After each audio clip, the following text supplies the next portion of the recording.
එක කාලෙක සමෘද්ධිමත් රාජ්‍යයක් පාලනය කළ කිටාන් නම් ප්‍රඥාවන්ත රජ කෙනෙක් සිටියා.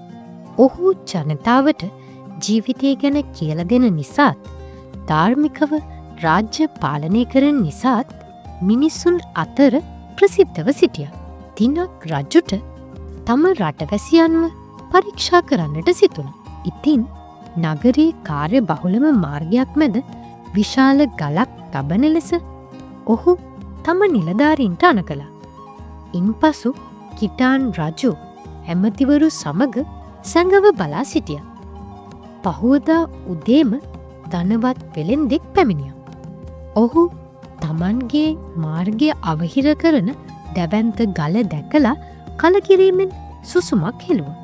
එය ඉවත් කිරීමට උත්සාහ කරනව වෙනුවට ඔහු මැසිවිලි නගන්නට වුණා. රජතුමා මේ පාරවල් ගැන සැලකිලිමත් වෙන්නේ නැත්තේ ඇයි? ඉන්පසු ඔහු තම අශ්වයා හරවගෙන වෙනත් දිගු වටයක් ඇති අතිරේක මාර්ගයක් හරහා ඔහුගේ ගමනාන්තයට ළඟා වුණා.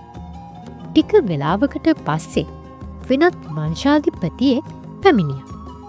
බාධකය දැක මුමුණමින් ඔහු තම සේවකයන්ගේද සහය ඇතිව ගලවටා අඩි තබමින් ඒ ගල තරණය කළා. මේ විදියට දවස පුරාම බොහෝ දෙනෙක් ඒ විශාල ගලට ශාප කරමින් ඒ අසලින් ගියත් ඒ කිසිම කෙනෙක් ඒ ඉවත් කරන විදියක් හිතුවේ නැහැ. දවසම ඒ විදියට ගතව. සවස් වේගෙන එනකොට බර ධාන්‍ය ගෝණයක් පිටමත තියාගත්ත දුප්පත් ගොවියෙක් එතනට ළඟා වුණා. මාර්ගය හරස් කරමින් තියෙන විශාල ගල දැක්ක ඔහු මතකට නතර වී කල්පනා කළා. අනෙක් අය වගේ ඔහු පැමිණිලි කළේ නෑ. මැසිවිලි නැගුවේ නෑ.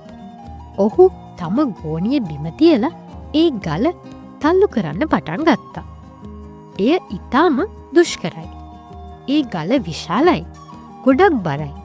නමුත් විශාල පරිශ්‍රමයකින් පස්සේ අවසානයේ ගල පාරෙන් ඉවතට පෙරලීමට ඔහු සමත් වුණා. ඔහු තම අත්වලින් දූවිලි පිසදමමින් ඉද්දී කුඩා රෙදි පොදියක් වගේ යමක් අර ගල තිබුණ තැන තියෙනවා දැක්කා. ඔහු එය අතටගෙන විවෘත කර බැලුවා. එය රන්කාසිවලින් පිරී තිබුණ. ඒ සමගම කොළයක යම් කිසි සඳහනකුත් තිබුණ. මේ රන්කාසි දහස මැසිවිලි දුක්ගැනවිලි නගනවා වෙනුවට තම ජීවිතයේ වගකීම තමන් භාරගනිමින් ජීවිතයට එන බාධාවන් කරදරයන් පරාද කිරීමට වීර්ය කරන්නාටයි.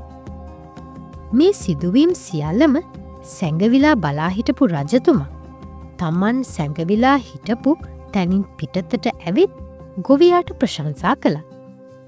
එදා රාජ්‍යයේ ජනතාව සියලු දෙනාම මේ සිදුවීම දැනගත්තා.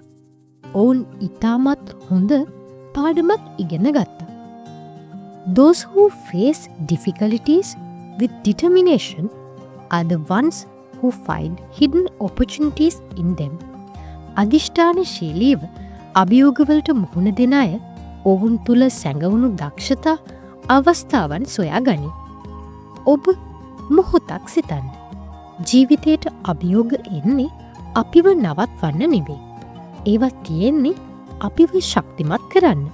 අන් අයට දොස් පැවරීම හෝ වෙනසක් බලාපොරොත්තුවෙන් සිටීම වෙනුවට ඒ වෙනුවෙන් අපි ක්‍රියා කළ යුතුයි. සාර්ථකත්වය අපි විසින්ම නිර්මාණය කරගත යුතුයි. අන් අය සෑදූ මල්වට්ටියක් අතගහන්න බලාඉන්නෝ වෙනුවට තමන්ම මල්වට්ටියක් හදන්න මහන්සි වෙන්න. සුබ දවසක්.